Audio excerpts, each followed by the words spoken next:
Of course, France as a former colonial power had this self-perception that Mali was their hunting ground, and therefore they had this right and authority to intervene. Al-Qaeda is in Mali. Al-Qaeda is perceived as a threat to the West, and therefore we need to do something.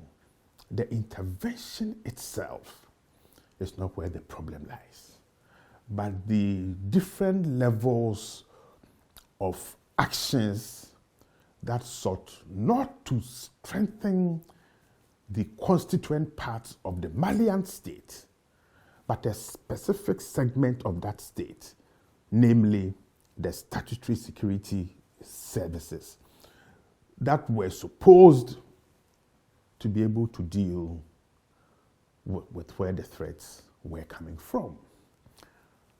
That created a further narrative because of the failure to deal with these misconceptions.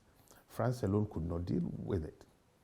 The EU had to come in with a training team. To cut a long story short, what Mali then shows is that this combustion of externally driven and framed conceptions of insecurity clashed with local perceptions of what their needs were.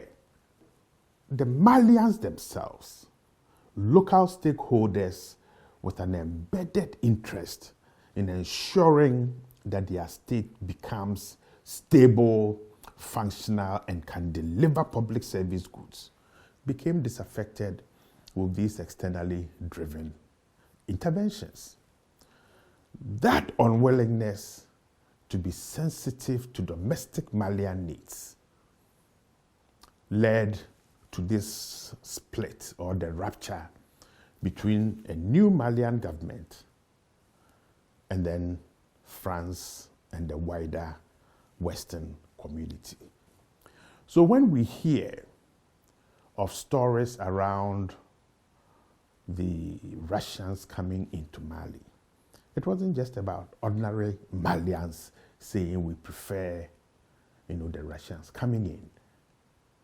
There's an abiding sense that they've been abandoned.